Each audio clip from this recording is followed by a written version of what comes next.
Bibi Fahodie African family, Bamidele here for my beautiful wife Naila. And in this video, we'll be talking about something that has been very heavy on our minds, and it's a very important topic because it brings together a lot of the themes that we've been touching on in different ways throughout all our videos from our first video. So it's important that everyone listening to this video listen carefully and intently to what we're saying, because the things that we're saying, they're the product of long meditative thought on the condition of African people worldwide and the things that we need to begin to do in order to get ourselves out of the captivity that we find ourselves in. Yeah, I think that's what I was going to say. It's something that we grew into. This is something that we weren't always this adamant and passionate about this topic. But the more we learn, the more we study, the more we listen to our elders, it's just something that is obvious that's needed in order to implement the knowledge that we gain. Because I think we spend a lot of time gaining knowledge and learning and studying and reading and teaching and all these things, which are great. But if you don't have this particular element, it's really, I feel like that's where you just kind of limit yourself. You never get into an action-based solution. Exactly. And I also want to note that at the closing of this particular video, we're going to pose 3 questions for listeners to answer. And that's just another element of having information that's not just useful, but that's practical, meaning you can act on it. And we want the people to be able to act on the types of things that we talk about. So please listen to the video in its entirety before you answer the questions. And if once you do watch the video in its entirety, please answer the questions, because they're really just for us and our people to self-evaluate the things that we're doing and better ways to move about. So let's jump right in. So the title of this video is Hate, Our Keys to Liberation. And when we're talking about hate, the first thing we have to do is we have to decolonize our definitions, because a key pillar in the white power system is having control over the definition of words. And as African people, we have to reclaim the definition of words, because once we begin to reclaim the definition of words, we reclaim our reality. So we must throw out European definitions of reality. And the first word we want to focus on is the word of hate. So hate, translated in the European worldview, means bitterness. It means irrational rage. But for the African, we're talking about being righteously enraged. We're talking about the type of wrath of the divine energy that opposes injustice. So when we're talking about hate in this video, you have to remember, we aren't talking about just some directionless European kind of mental disorder. We're talking about African people who have a concept of justice, who have a concept of balance and ma'at, and coming to the realization that they'll have to employ violent means or any means at their disposal to restore that balance, that original balance that existed when the cosmos first came into being. So that's what we're talking about when we talk about hate. The social taboo against hatred originated in slavery. Hate is an essential part of a healthy emotional vocabulary. And when hate is taboo, your oppression becomes natural. So okay, so what she's basically describing there is, as we all know, through the Ma'afa, it was essential to the Ma'afa was a psychological torture. Before the physical torture of enslavement, you had to have the psychological torture of buck breaking.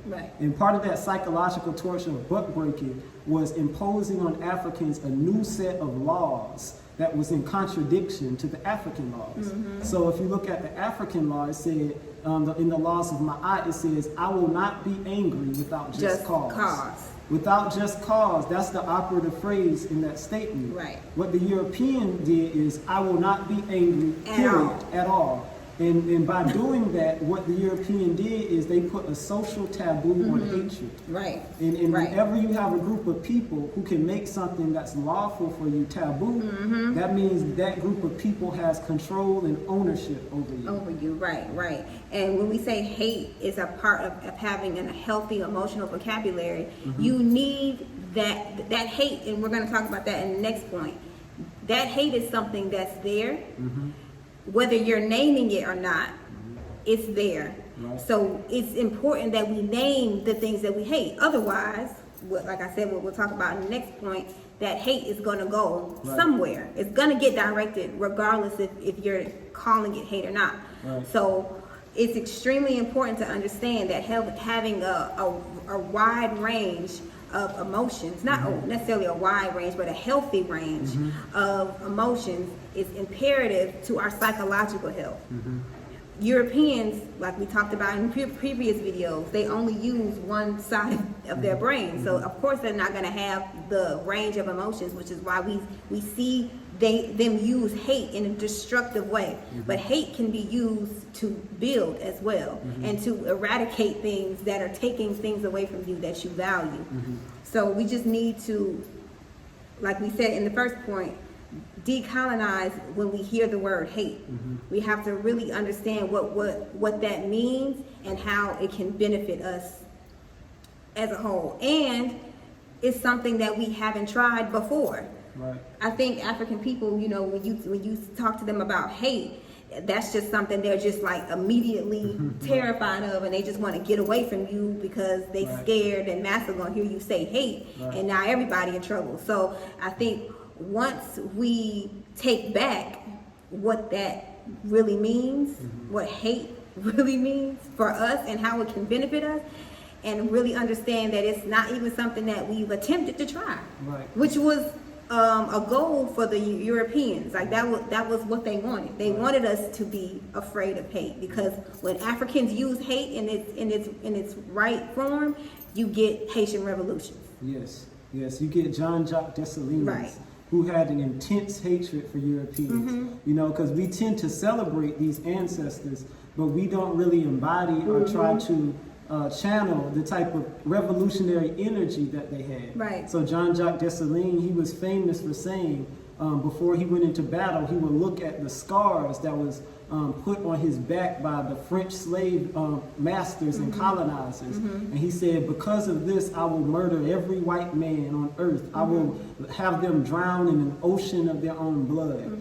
That's the type of hatred that you only see manifested in biblical narratives. Right. But that type of hatred is also capable of manifesting in the human being. It is. And it's our responsibility as people who are part of this divine bloodline to tap into that. Right. Because when we don't tap into that, we're denying not just our humanity, but our godliness. Right, exactly. Because our godliness is connected with our, as my wife said, our ability to have a full, whole emotional vocabulary. Right. And just as not having a verbal vocabulary inhibits communication with other people, well, not having an emotional vocabulary also inhibits communication with each other. So we're distanced from each other because our emotional vocabulary has been so strangled under this colonial regime that we currently live under. So it's important and imperative that we begin to release the chains from our emotional selves and begin to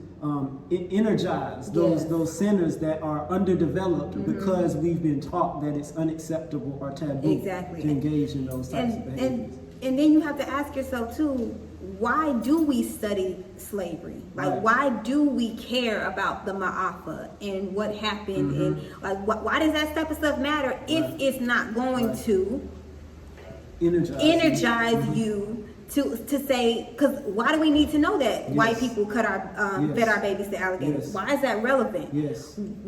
I can't do anything about that right now. So it's so that it can penetrate your African mind, your African spirit, your African heart, and you can look at your people and see that happening again today, and then you can act on against the people who have done those things.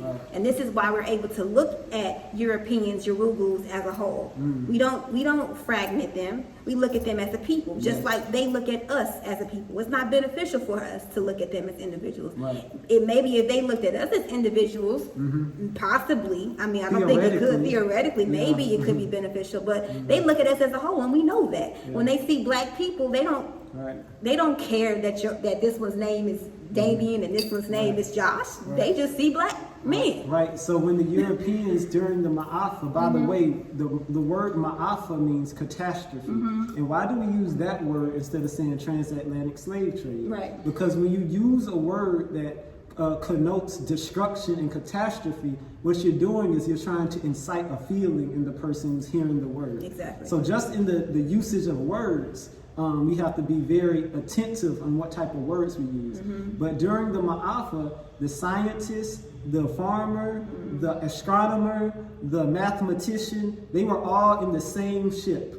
The whites didn't designate. They didn't designate. They didn't say, "Oh, well, this is a member of a royal family, so he's exempted." Or this one had a from degree. The Ma'afa. No, they all look at us collectively. And another part of Ma'at is reciprocity. That means you return and you mirror to the person who, however they're treating you, you give them the same treatment. So it's not in line with the Ma'achian principle of reciprocity to treat a group of people as if they're individuals, where they're treating you as a collective. As a collective, if they treat us as a collective, you must treat them as a collective. You have no choice. You have and no if choice. you choose to do the opposite, you're going to see what we see today, which is black people submitting to Yoruba still. Exactly.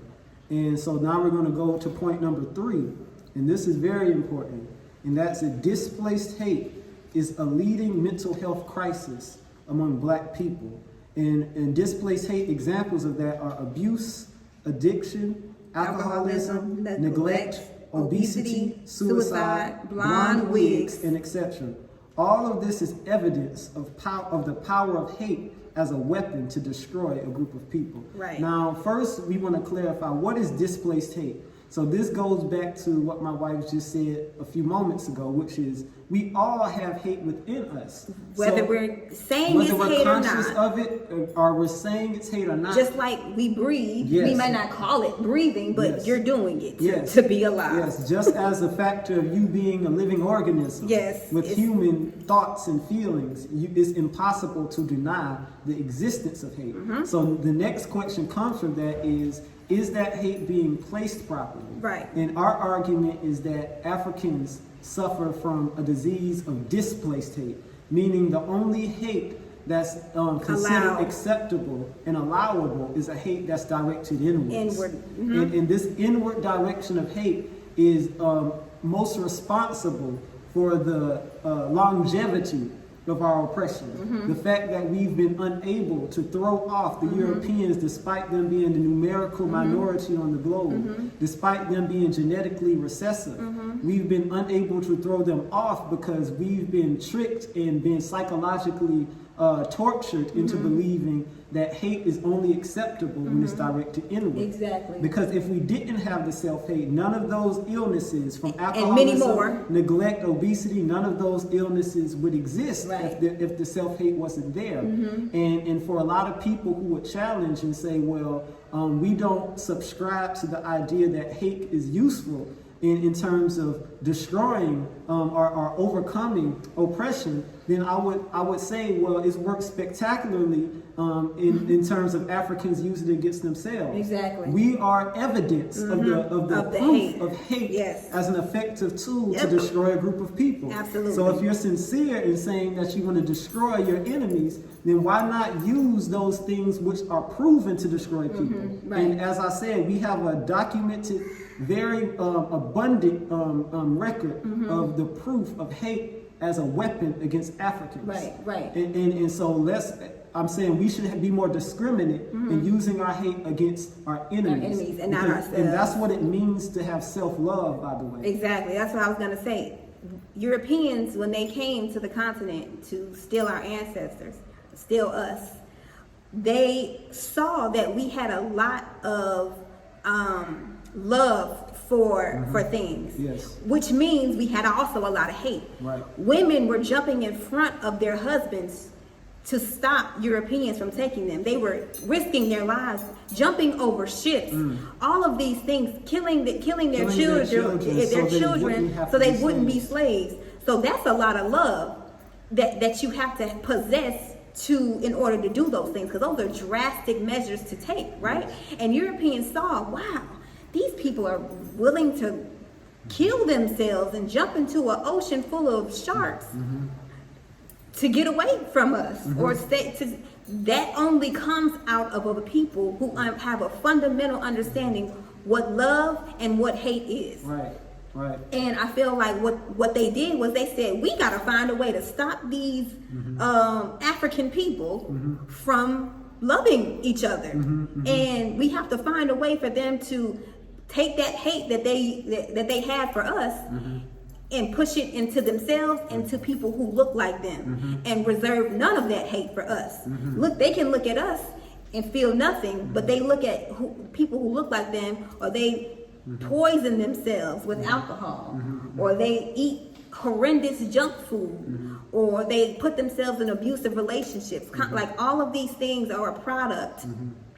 They wear hair that is our hair. Why would you want hair on your head from that looks like the person who enslaved? Like, that's obvious self-hate. That's a self-hate that we don't want to talk about. And I'm a walking testimony of it, because you would never catch me without weaving my head. But you could, if you would have told me I hated myself, I would have told you you're a liar. Right? So this is why we have to label our hate. And dislabeling hate is not beneficial to us, because it's gonna go somewhere.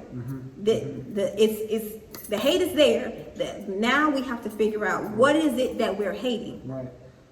Denying hate is a form of self-denial. Exactly. So part of accepting and affirming your selfhood is affirming all of yourself. Meaning we should affirm the existence of love and hate. Exactly. And then the objective should be bringing those two things into balance. Understanding a complementary relationship between love and hate. You have to have Because it's both. Not hate itself that is deadly. It's hate out of balance with love that is deadly. Now, if you're hating for no reason, but I think we have a plethora of reasons to pull from to say that we hate Europeans, to say that we have a righteous enragement for Europeans. I think that against Europeans, and I think that if you can't say that, then you have to ask yourself, well, then what are you hating? And how is that manifesting for you in your everyday life? And this is where depression and anxiety is coming from. That's a feeling that only comes from hate. People who love themselves aren't depressed. And I'm sure you can see the depression. If you look on Instagram and people always talking about suicide and not wanting to be here. And I remember it was a post that talked about they wish they would rather be a honey bun. It was like being an adult or being human is just so stressful. I wish I could be a honey bun. These are adults that's depression. And at the core of all depression and anxiety, and this is something I learned from my psychologist when I went to psychologists, is all pain is a factor of resistance. Meaning it's always, when things are out of balance, it produces friction and it produces pain.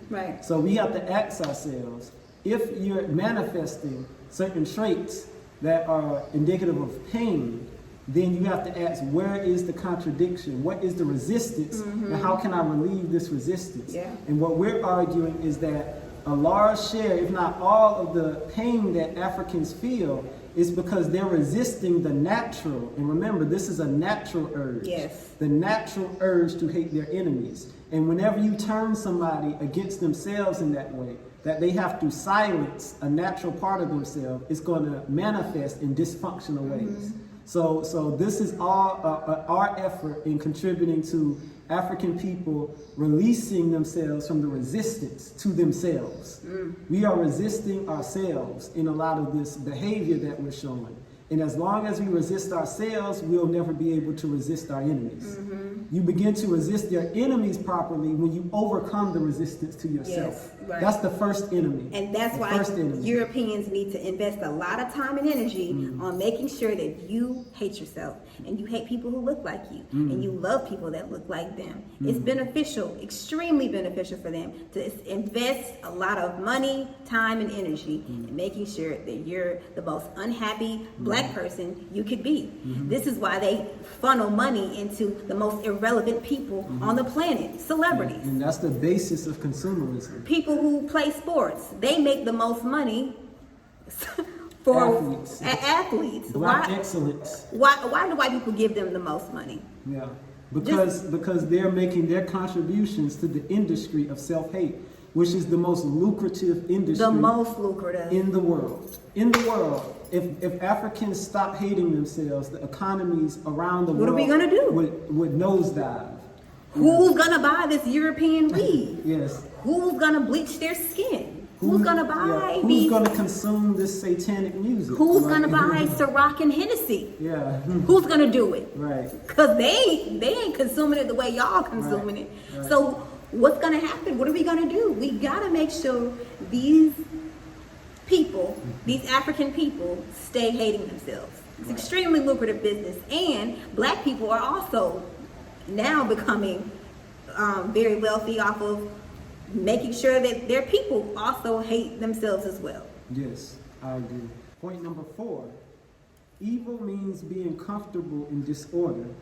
Those lacking in humanity are not qualified to make decisions regarding human affairs. Okay, wait. Let's say the last sentence one more time.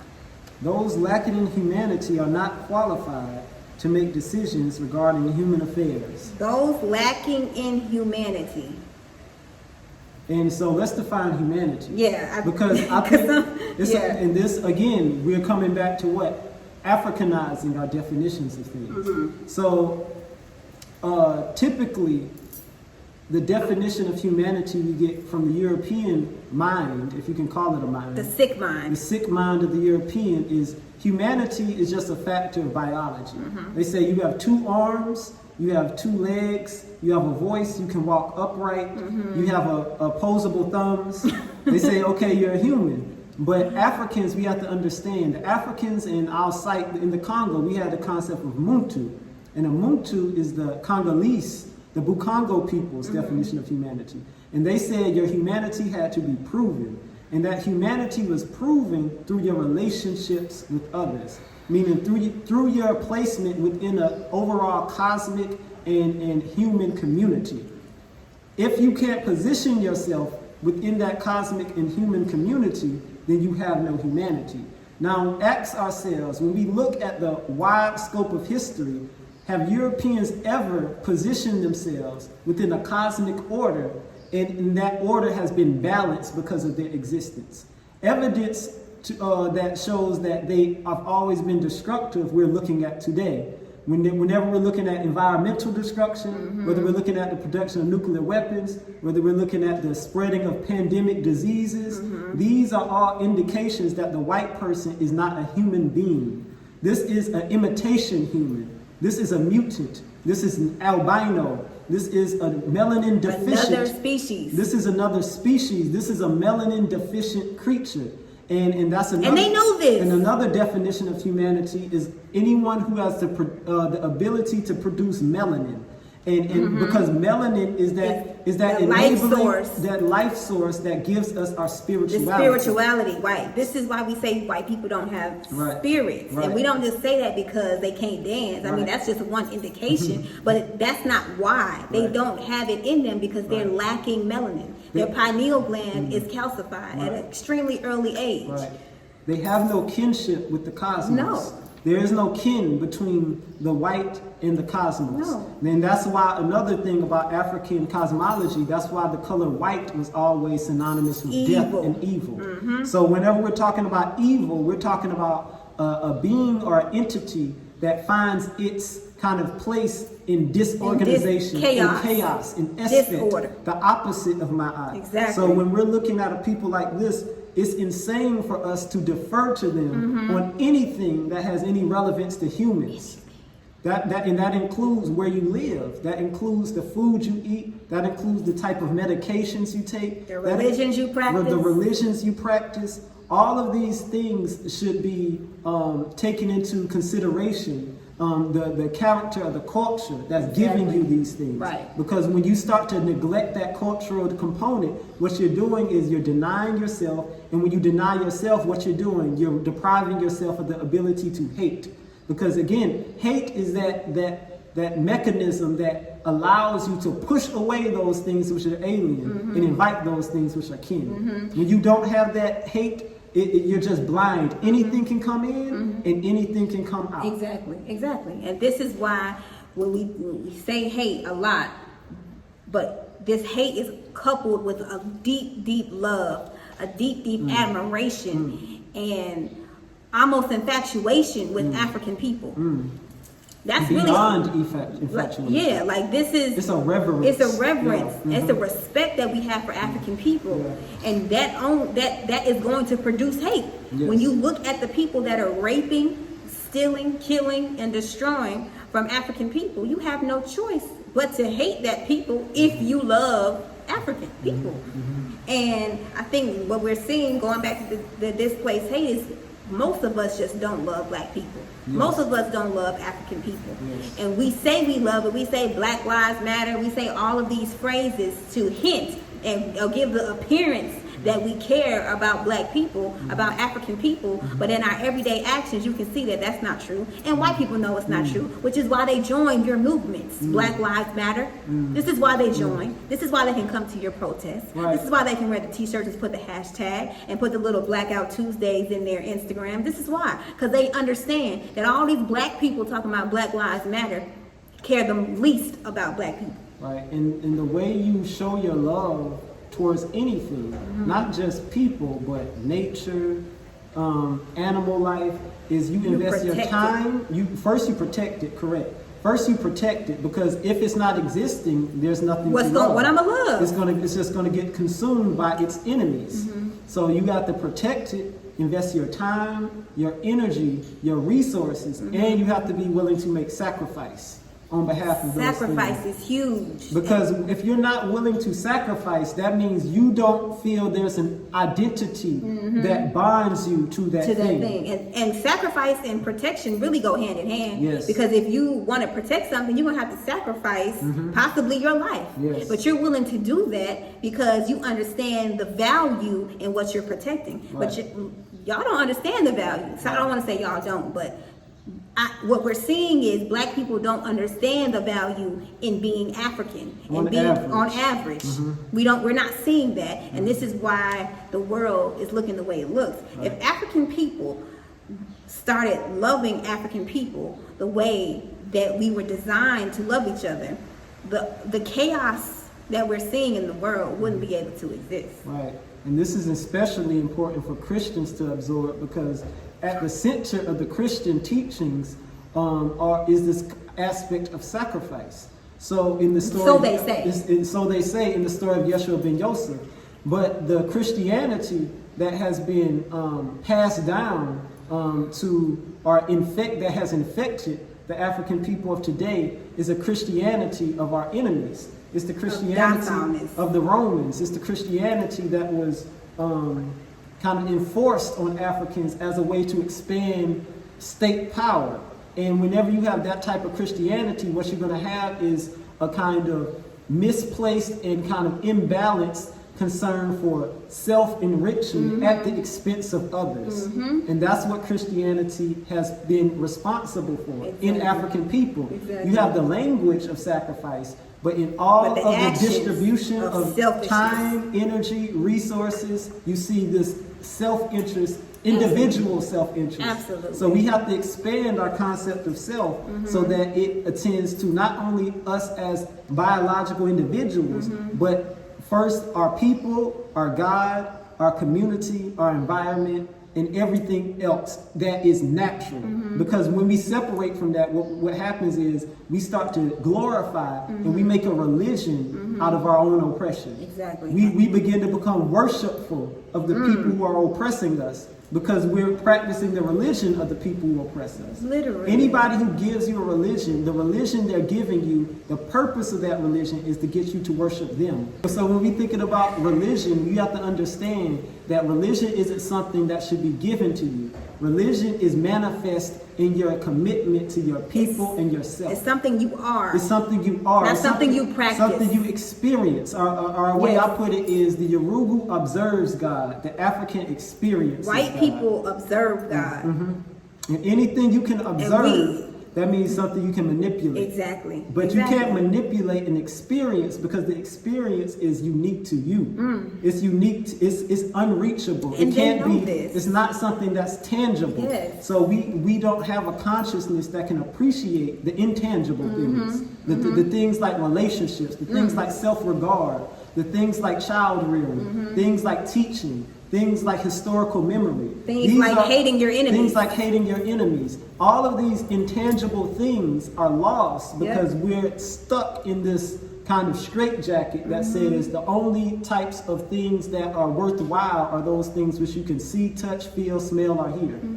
And so we're completely mind blown because of that. We're completely out of our natural minds. Out of our natural minds. And I would argue that Christianity, the displaced hate, the self-hate is even more rampant in the church than it is amongst black people who aren't in the church. Yeah, because there's a kind of dogmatic instruction to participate in it. Like you guilt somebody for not participating in it. So there's a pressure, and that goes again to the aspect of taboo. Because for a lot of Christians, hate is taboo. Yeah. That's why you have this discourse about forgiveness. And what is forgiveness? Forgiveness is just the European telling you not to hate. Not to hate. That's all it is. It's not complicated. It's because you have to ask, if you have to constantly reiterate the importance of forgiving, it also begs the question, is there some crime happening constantly?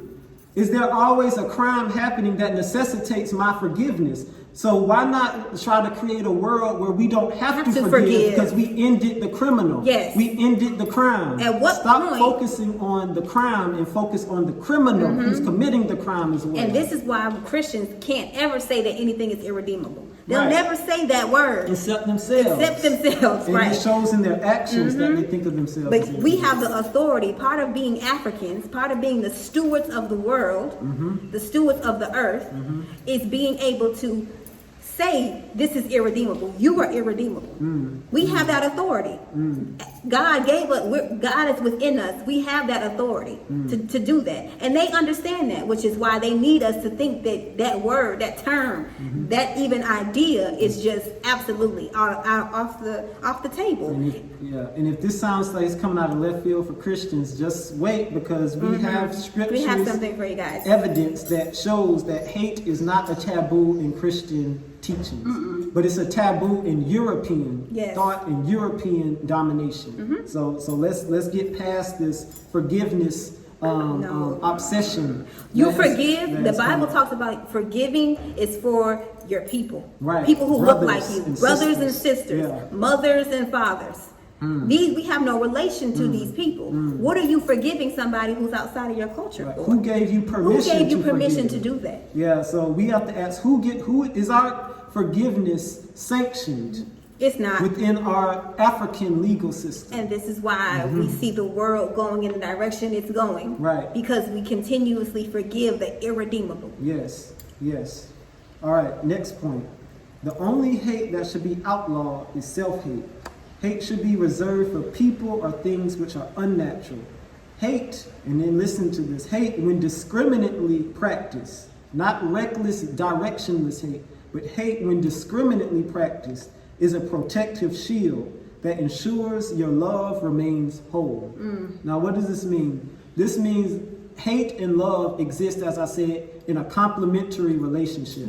And what does that mean? If you distort someone's capacity to hate, you're also distorting their capacity to love. Right. Or another way I put it is, hate is hate is the weapon that protects that thing that you love. Right. Without that hate, without that sacrifice, do you love that thing that you claim you love?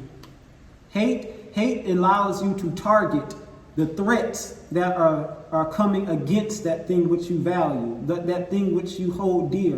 Whatever it is that you put at the center of your life, you cannot properly protect it without hate. Okay? So because someone's ability to love, you can't say, okay, I've completely loved this thing, but I'm also indifferent to the threats that are actively massing around this thing that I claim to love. Well, how are you going to maintain that thing if you're indifferent to possible threats? Right, and that's just superstition, by the way. When you think something will happen, but there's no logical reason for that thing to happen, you're engaging in a form of superstition. So we have to understand superstition is the African who has submitted to European doctrine. Right. You know, and in the European, they like superstition because they have no spiritual dimension to them. So for them, superstition seems normal. But in the light of history, superstition has never been the African way. We've always had a practical attachment to what we said. There was always a union between what we willed and what we did, meaning what we thought and what we did. There was never a disconnect. And when you take the hate out of the equation, that's what happens. So you say, I love this thing, but in your action, it doesn't manifest. Right. And it doesn't manifest because you've taken the hate out. And you've taken the hate out because you've fallen for the superstition that says you don't need hate. Right. All you need is love. Hate is really just the insurance that what you love survives. It's the insurance. And nobody, like in the same, and that's a perfect analogy, because if you buy something of value and you don't buy insurance for that thing, then if that thing gets destroyed, nobody is going to have sympathy for you. Right. Because they're going to say, why didn't you take out an insurance policy? And that's the same thing here. It's the insurance policy. As African people, it looks insane for us to complain about what's happened to us when we're not even verbally advocating for ways of retaliating against our enemies that is consistent with the love we say we have for ourselves and each other. Right. So we have to begin acting out what we say, not just saying. Not saying. And it's power in words, but words without deeds are empty. Empty. We have to have that action, and by them telling us, by them defining hate, they took that action from us. Because now we look at hate and we see white people hating and doing hate crimes and doing all these things, and we say, wow, we're not like that, we don't do that. That's their version of hate. We have our version as well, and it doesn't look like theirs. But they want you to think that we the same. See? So if they when they define hate, that must mean what hate is for us. No. That's not. We express ourselves completely differently. If you turn on a song and you have your woo-woo dancing and an African dancing, they're going to dance differently. They have different responses to different things. Just like our response to hate is different, their response to hate is different. Stop looking at what they do and saying, I don't want any parts of that, because they're a childlike infant people.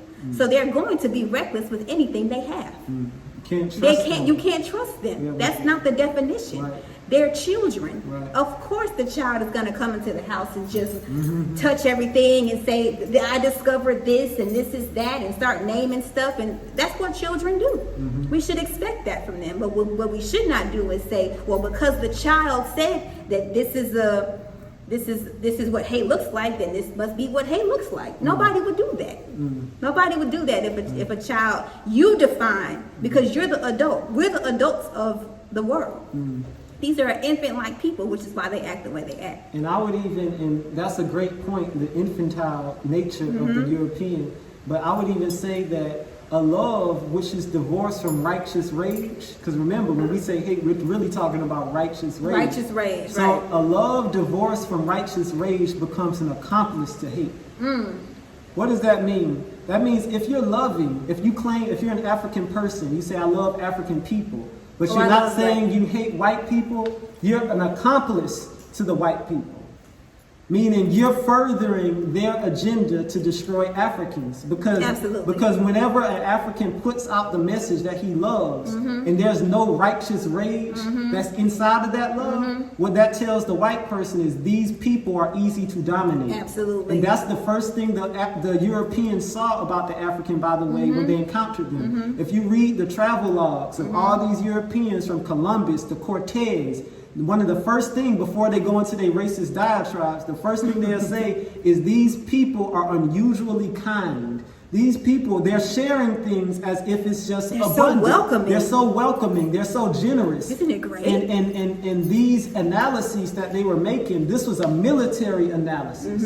They were saying militarily, because these people are law-abiding, because they have principles of balance, we can just run over them. We can rape them, murder them, castrate them, and they will do nothing against us. And when he wrote those letters back to them, do you think those people that received those letters was like, wow, they're so kind, No. let's leave them alone? What they did is they started to militarize. They started to build boats. They started to build cannons. They started to get gunpowder. They started to get all the equipment and weapons they need to destroy us. They were like, oh, this is going to be easier than we thought. Now, our ancestors who died under the assault of these Europeans, they had more reason than we do, because this was their introduction to an Yeah, they didn't know who they were dealing with. They didn't have the track record that we have of their brutality. But we have no excuse. We have a extensive and expanding record of inhumanity on behalf of whites, and we're still acting as though we just met them yesterday. And the only way you can explain that type of ignorance is fear and self-hate. And self-hate. And the fear is what gives birth to the self-hate. Exactly. The fear principally of the self. Then they've taught you to fear yourself. They've taught you to fear that part of you that will liberate you. The blackness, the darkness. Right. That's where we all came from. They want you to fear that. They want you to fear that. And they show that in their movies. They show it. They show it to you, and you watch everything that they give you. So, of course, you're going to think like them. Africans have never been afraid of the dark. Nope. They've never been afraid of the dark, because they know the dark is evidence of the light. You see? Everybody I lived around that I was in the dark with are just like me. Yes. We speak the same language, we have the same culture, we believe in the same creator. What is there to be afraid of? I don't need the lights to be on. But Europeans understand when you have a people who came from a different culture than you, you have to implant fear in them. Right, and that's what white supremacy at its most simple essence is. It's this promotion of the idea that the light is greater than the darkness, even though light came out of darkness. Darkness is the parent of the light, but somehow it's superior. Make it make sense. Somehow light is superior to darkness, even though light came out of darkness. That's like saying the student is superior to the teacher. That makes no sense. The child is teaching the parent. The child is teaching the parent. Even though the parent gave birth to the child is teaching the parent. This is how you unite a cosmological analysis with your political, spiritual, social analysis. Everything, and this is another part of the African mind. We are holistic, meaning we unite things. We always go back to the origin, and then we find patterns, and we say, how is this pattern replicated in nature? But again, you get inundated with European superstition, and you become fragmented in your thinking, and you become left-brained in your thinking. You become despiritualized in your thinking. Now you fear the darkness, and you run towards the light. No, African says we live in darkness and light simultaneously because there's a balance between the two. Both. We need both. All right? So now we're going to get to our final point, which is, as your love for Africans expands, so will your hate for the enemies of Africans. Right. So again, that goes back to that balanced complementary relationship. Right. You can't feed your love without also feeding your hate. And neither one should consume the other. The hate is protecting that which you love, and your love is nurturing that which your hate is protecting. And you can kind of tell, like, that as the love grows, the animosity, the disgust for Europeans grows as well. And it should. That's how it's naturally supposed to be. Yes. So not indifference, disgust. Not indifference. Yes. And anybody, if God, ask yourself for people who are just like, I don't care, like I don't have an opinion, like what is the Creator indifferent on? Is there anything in the book, the Word of God, as y'all would like to call it, where He says, I don't really have an opinion on that. Was there ever a Bible passage that says, and then the Lord shrugged? And then the Lord said, I don't really know. Has the Lord ever done this? I don't think that's anywhere in the Bible. It's always, invariably in the Bible, the Lord's verdict on something is unmistakable. Unmistakable. It's one or the other. One or the other. So if you're indifferent, you are on the other.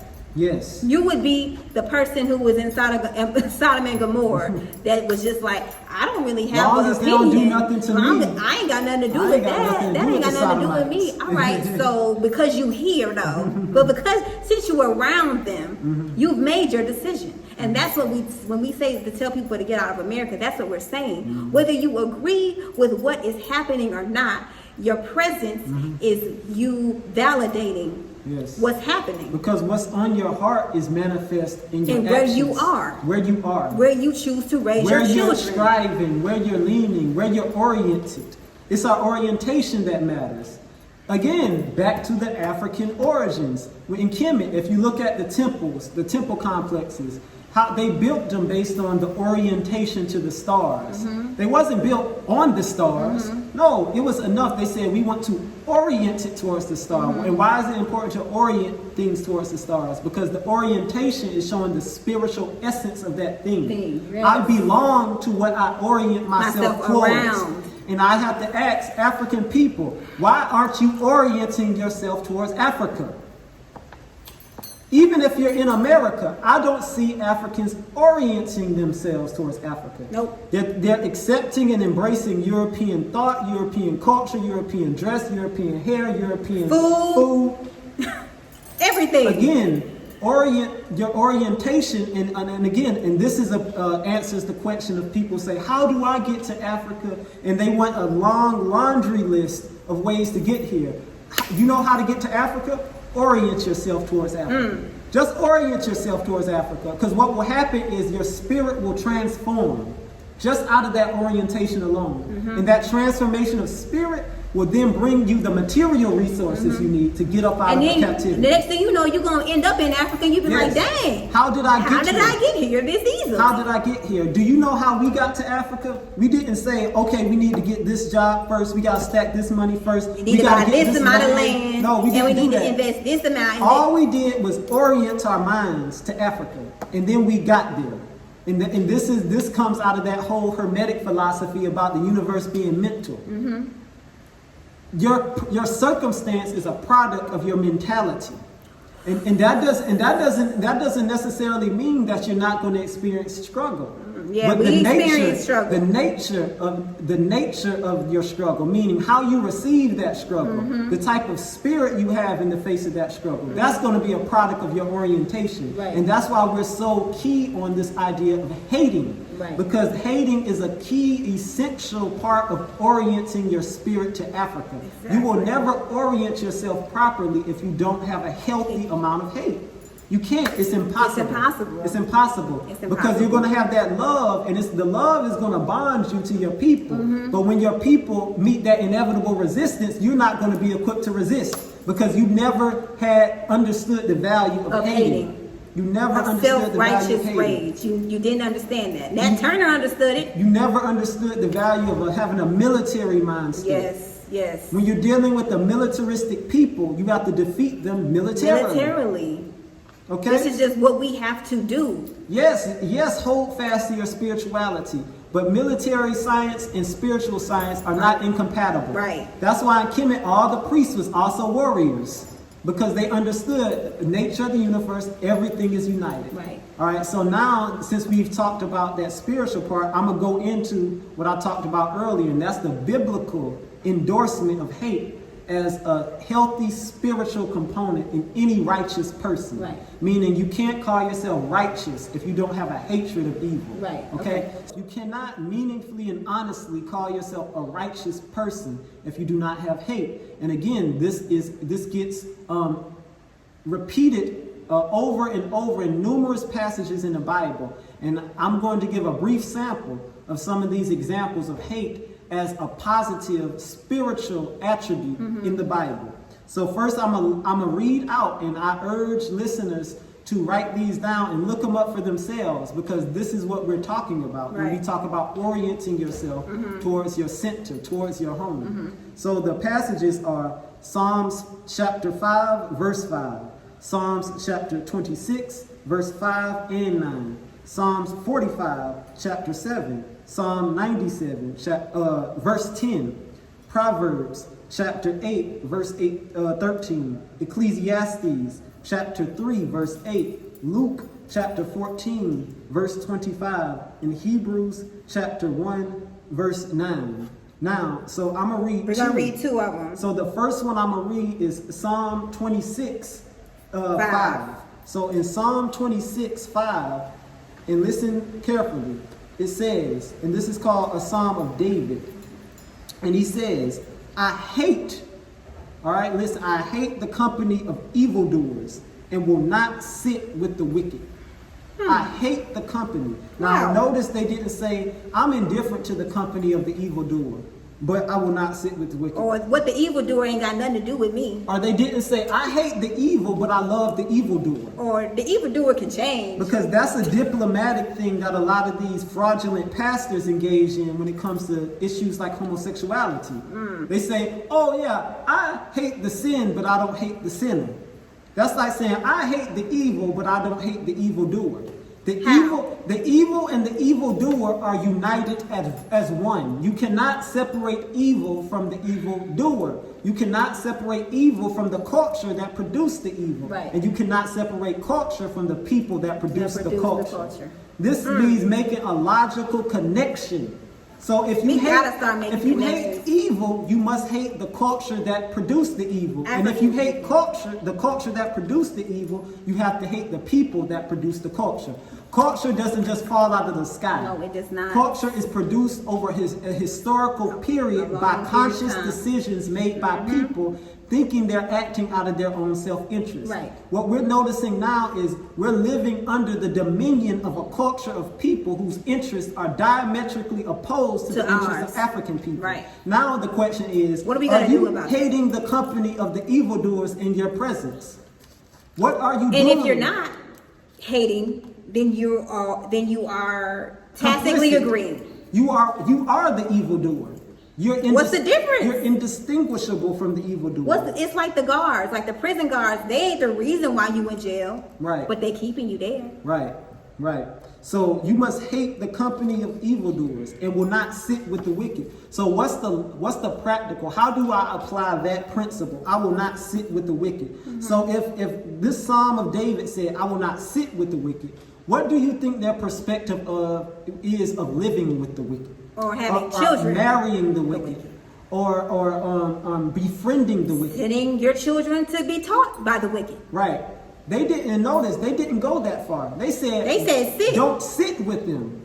Meaning, if you're sitting in a room and you have a person from that wicked culture come in and sit down, you should exit. And we've done that numerous times since being here on the continent. And it felt excellent. It felt amazing. It felt amazing. I suggest you try. Not because we're bitter, but because we understood by removing ourselves from the presence of the wicked, we were ensuring the wholeness of the love we had for one another. And you know it's crazy because black people talk about vibes and like energy all y'all the don't time. Feel that vibe you at don't all. Feel this negative demonic energy being in there. Y'all can feel the vibes of a bipolar Satanist called Kanye West, but y'all can't feel the vibes of the historically proven Satanists who are determining every aspect of your lives, every second and every millisecond of your life. Absolutely. How can you not feel that vibe unless you willfully divorced yourself from your ancestors? You not only can't feel the vibe, you vibing to the vibe. Yes. You bumping it in your car and in everything. But white people walk in the room and you nothing. Yes. Nothing. Yes. So that's a problem. That's a problem. That's a huge issue that needs to be addressed. Recalibrate your ability to feel the vibes that will contribute to your self-preservation. The vibes. Not just the vibes that'll move your hips and your body, but the vibes that'll move you out of captivity. Get in consonance with that vibe, please. Because right now the genocidal agenda has reached what white people call a fevered pitch. Yeah. When they say something has reached a fevered pitch, that means it's about to overflow. That means it's about to get out of control. Absolutely. So it's imperative that we tune ourselves in with the vibes of evil, because and that's a gift that Africans have always had. You have to train your spirit to identify evil. And how do you identify evil? First, you have to identify who you are. Because when you identify who you are, you can also identify who you are not. Who you are not. When you identify who you are, you can identify who you are not. And who is against you. But if you don't know who you are, then somebody who you are not can walk up to you and you're going to think it's you. And maybe we're the same. We're the same. We are human. We are human. And that's why, again, clarify. No, I'm not a human. I'm a Muntu. Right. I have a position within this cosmic order, and I'm trying to fulfill that position. Right. I'm just not here to eat food and waste time. I'm here to liberate African people by any means necessary. That's the type of mentality we have to have. And you can see that what we're saying is true, because the way Yoruba people talk about humans, they talk about them as if they're just parasites, just things that are just to destroy, and just like the way they speak about the people who they claim they are. You just told me you were human, but then you also want me to believe that humans are parasites. So I'm confused now. So which is it? Are we parasites, or are humans some innate spiritual being? And I know for a fact that we are. Watch how Europeans talk about humans. They talk about them like ants. Something that you just want to overpopulation. What does that mean? Didn't the Bible instruct people to be fruitful and multiply? I'm confused. Now you have these so-called representatives of Christianity, because no matter what a white person say, their culture is informed by this fraudulent version of Christianity I was talking about. Without this fraudulent version of Christianity, there would be no Bill Gates. There would be no Jeff Bezos. They all come out of this exploitative, manipulative version of Christianity that puts blackness on the bottom. And these are the same people who are talking about overpopulation. I don't even know if there's an African concept equivalent to that. There's not. There's no such thing as overpopulation. There's a concept of over-oppression. There's a concept of over-exploitation. There's a concept of overkilling. Over-evil. They're hiding their kind of sinister designs by pretending as if this is a product of population growth. This is not a problem of population growth. It's a product of spiritual shrinkage. Yes. Our spirituality has been so shrunken that we're now cohabiting with people who don't belong on earth. Who ain't supposed to be here They're not supposed in to the first be here. place. They're not supposed to be here. You were supposed to die in the caves. You was never supposed to leave. And now we dealing with people talking about overpopulation, and you the minority. You the minority. So what you saying is, it's too many people who don't look and act like us on the continent, in the world. That's what you're saying. Because you a minority. You a global minority. Yeah, it's too many people who are not participating in our exploitive enterprise. So now we have to kill them. That's what that means. Right now. Because the earth can sustain 10 billion people in balance. If they operate in their African mind. All it takes is a numerical minority of savages to turn a world that can sustain 10 billion people to one that can't sustain 7 billion. It takes unusual commitment to savagery. Unusual. And we have to start being open about that. We have to start questioning these articles that lay it at the doorstep of humanity when the world is going to hell. No, humanity didn't create colonialism and slavery. Humanity didn't create genocide and pandemics. Humanity didn't create any of this. This is all a creation of people of ignoble birth, Yorugus. People who are incomplete. The incomplete being. That's in search of itself. And what does Yorugu mean? Is that just an insult, like calling somebody an idiot or a fool? No, Yorugu is a cosmological concept that means incompleteness. And how is Yorugu incomplete? They don't have water. What does that mean? They can't produce life. They only produce death. They're death-centered. What's another aspect of Yorugu? They're speechless. They can't talk. They can't talk. They can make words come out their mouth. That's not talking. They can't manifest. They don't have the power of creative utterance. They don't have a spiritual reverence behind their speech. They have a forked tongue. You know, parrots can talk too. But what are parrots doing? Manipulating their vocal cords. They're mimicking what they hear. Things. They're not speaking, they're mimicking what they hear. This is what your Urugus do, and this is what they are. This is why when they speak, it doesn't matter what they say. The fact that you are speaking is a problem. You're untrustworthy by default. By default, forked tongue. We talk about this all the time. Forked tongue. That can only come from a people who shouldn't have been talking in the first place. Abandon the pale fox. That's another word for Urugu. Abandon the pale fox. Urugu is that being that gave birth to itself because it didn't have the patience to allow the creator to finish creating them. The creator of Amma. That's the creator. This is why they hate women. They're impatient with the creator. Why do you think they're going to be patient with you? This is why they hate women. They hate the creator. African people don't hate women.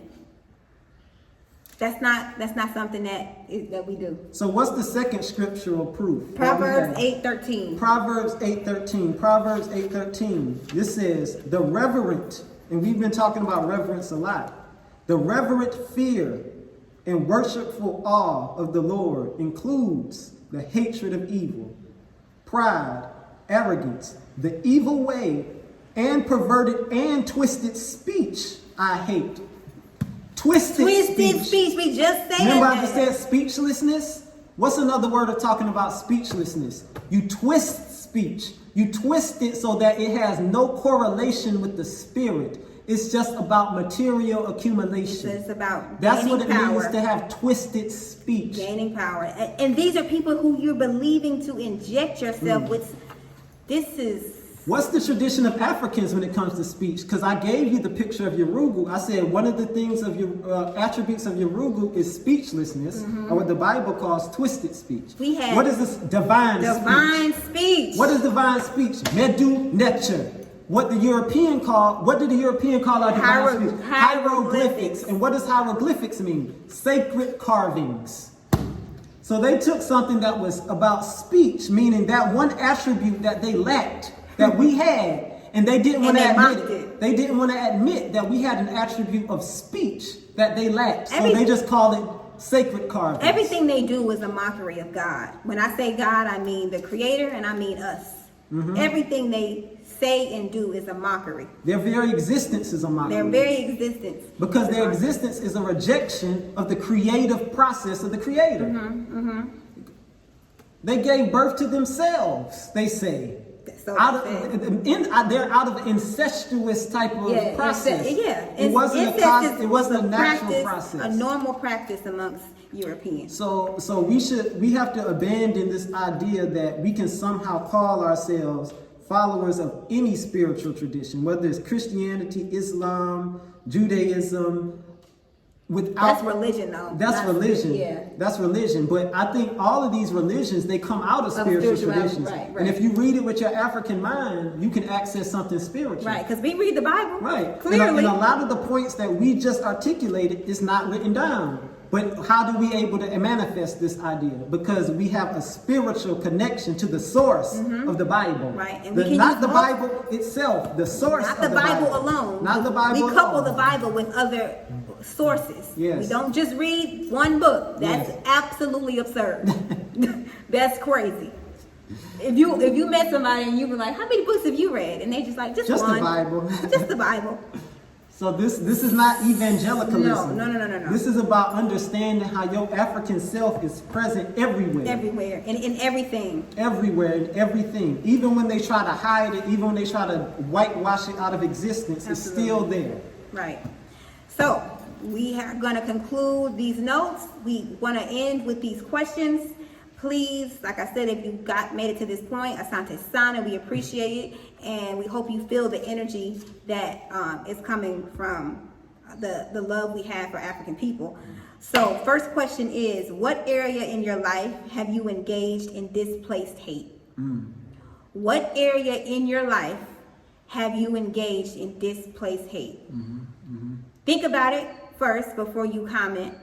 You can even email us if you don't want to put it in the comments publicly. That's fine. Email us. We'll put the email in the description. But ask yourself that question and sit with it for a minute. Yeah. Don't just. It's not an easy right. Because we're not talking about something like something minor. We're talking about something that has played a consistent role in your life to the point that it somehow affected your personality and your relationships. Right. Because like we said earlier, there is hate based on what you learned in the video. There is hate in you. Whether you're calling it hate or not, it's there. So find that thing where you may not in the past have considered it to be hate, but now after hearing this, you understand, wow, I was doing a lot of drinking, or wow, I engaged in very destructive eating habits, like whatever. Think about that and write that down. Okay. Second question is, what can you actively do to eliminate this displaced hate? And I would want to add one part to that. What you can actively do to eliminate this displaced hate, and then redirect it where it belongs. Right. That's very important. Right. That's very important. So what can you do to actively eliminate it, and what can you do to put that hate where it's supposed to be? Because like we said, whether you want to name it hate or not, it's there. Identifying what that hate is within ourselves is extremely important. I had it, my husband had it. We can see it in people, black people all around. But we need you to be able to identify it so that you can change. Because we look a lot different than we used to. We speak a lot different than we used to. And the only way we were able to do that was because we figured out, wow, I got a lot of displaced hate within me. And the objective, I would say, of this video, in addition to kind of stimulating that type of self-reflection, is, at least my goal, and I think my wife shares it, is I feel everyone who listens to this, we want you to be pregnant with righteous rage. Pregnant with righteous rage.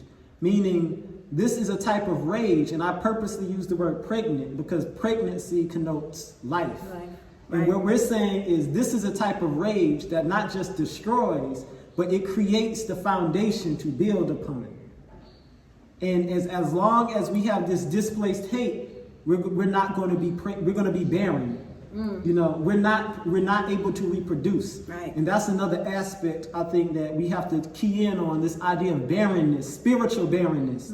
Because a lot of times in the Bible you see like people like Sarah and Elizabeth. You know, these people, they dealing with barrenness, and he's like, okay, well, was it some kind of mineral deficiency? Like, why can't these women conceive? And part of it is just, you know, I think it's a symbol. You know, the same way Offset, you know, was able to be impregnated by Asar. They're saying that you have to be able to produce life within you. And we're saying part of that life process is that fiery rage. It's not just feeling happy and content and just feeling like trying to align your chakras and meditating. That stuff is good. I don't want to dismiss it. That's a discipline. But as I said, you can't just be the priest. You have to be the warrior. You can't just be balance. You have to balance these kind of components of yourself. And so I want people to be pregnant with that righteous rage. And I think when they're pregnant with that righteous rage, what will happen is they will reorient themselves. And they will reorient their hate. And that hate will turn from inwards to outwards. And their orientation will turn from captivity to freedom. Freedom is in Africa. It's not in Europe. It's not in the presence of the evildoers. Don't sit with the wicked. Don't do it. Don't sit with the wicked. You're going to have to suffer with their consequences. Whether you wanted to be there or not. If you have the means to be able to, you have the spiritual means. That's all you need. You don't need, stop focusing on the money.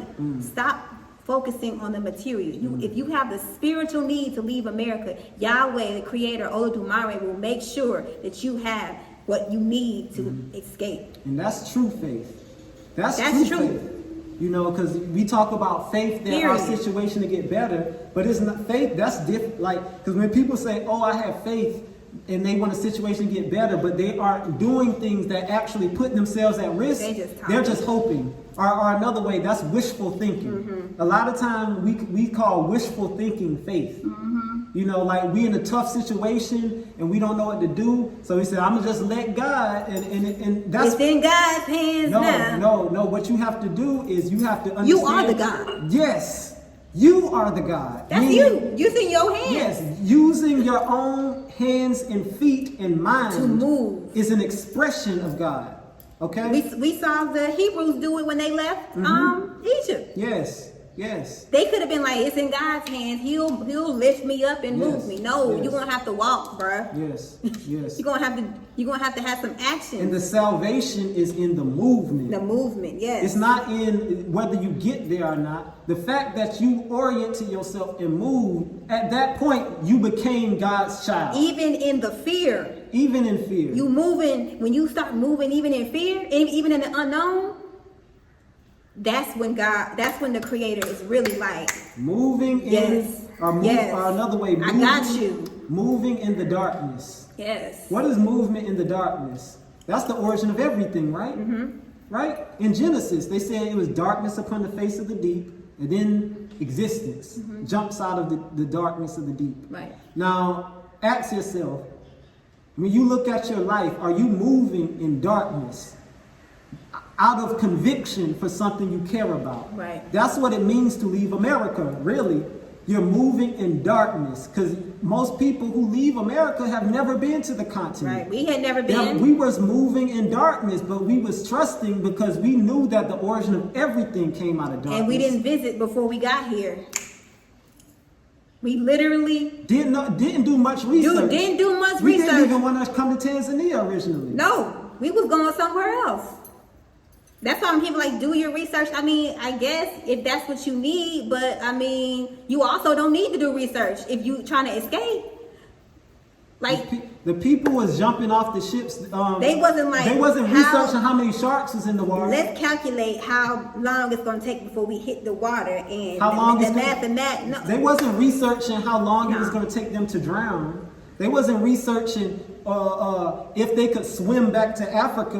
There was no research projects going on before they jump off the ship. You know what's on their mind? I hate these Yorugus who have taken me from my home, and I will do whatever I need to do to not sit with the wicked. I'm off this ship. And I love myself too much. I love myself too much consider myself to a slave. sit with people who can't possibly understand the moral universe which I come from. That's and all. I'm saying we don't want to commune with people who can't possibly understand the moral universe we come from. Yeah, that's really all it is. So, like I said, please answer those questions in the description. We love you guys so much. Asante sana for watching, and we will see you in our next video. Bibi for Hodie. Right here.